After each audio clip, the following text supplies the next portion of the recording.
Hello everyone, welcome to my channel. I hope everyone is having a wonderful day. Before starting the video, please go ahead and hit the subscribe button and give this video a like up. Young and Restless rolled out of May sweeps and into a slightly less interesting time, although things picked up on Friday's episode. Keep reading to find out what happened and what's ahead.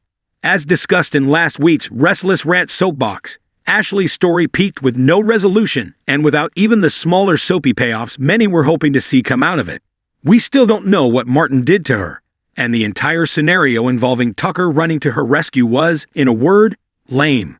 No payoff, and we were left listening to a newcomer reflecting at length on the death of his evil twin. The silver lining, or perhaps not to some, is that the story isn't over. We've a new mystery to unravel surrounding what happened to Ashley when she was young, however disturbing. But whether the audience will be a part of that remains to be seen. Ashley has yet to be on screen at the clinic. The takeaway? One has to retrain your brain to appreciate the build-up and anticipation and find entertainment value imagining what the payoff could be, knowing the chances are excellent that it's never going to play out the way it should. Big drama is found in big payoffs, but that seems to be elusive these days. With all of that said about payoffs, I love a good twist, and Victor being revealed as Audra's secret investor was a dandy. We knew he was coming after Jack, and what better way than to have a go at Jabba? But the mustache won't be content to leave it at that. As we've already seen, he's coming for Jack's family as well, trying to lure Kyle away to Newman, and with something in mind for Diane. If he doesn't have a scheme to leave Jack's marriage in shambles, I'd be surprised.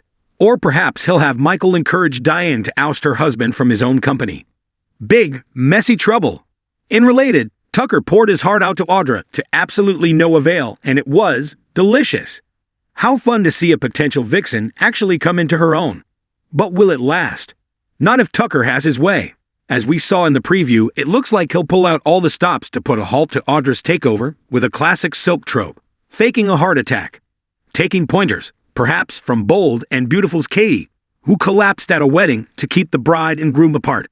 Tucker will keel over his laptop as the meeting of Glissade's board of directors gets underway, thus impeding the vote on whether or not to sell. Not only will it delay the proceedings and buy him time, but I'm betting he's hoping to garner some sympathy from Audra to boot. Some may think Lily is immune to Billy's charm offensive, but I'm not one of them. In just a single happy hour, he got her to agree to back his bid to add the Abbott name to the company. She's still unconvinced about teaming with him to take over and limit Devon's powers, but if he keeps needling about her being scared to take the leap, he might eventually win her over. In the meantime, Lily and Billy having their heads together and her supporting Billy's proposal to change the company name is bound to stick in her brother's craw, which should play nicely into Billy's plan by creating tension between the siblings. Could get messy. The only business that seems to be moving forward tickety-boo is Sharon's, and that's because we never see or hear about it. She will make an appearance for Joshua Morrow's special standalone episode, however, in which Nick and Sharon look back on their love story, along with a delighted Mariah, Tessa, and Faith. As for Claire and Kyle, there's no zing to this pairing whatsoever as long as the writers are going to keep Claire as a one-dimensional, saccharine-sweet pod person with no layers to her. The only thing that would make this interesting is if she has to deal with a combative and jealous Summer and her dark side emerges. When it comes to Claire's parents, Victoria and Cole, I can all but see the writers patting themselves on the back for creating a slow-burn romance. But it's as dry as a stale rice cake for me. I only want to see Victoria with a man who challenges her and brings out her passionate side. Period.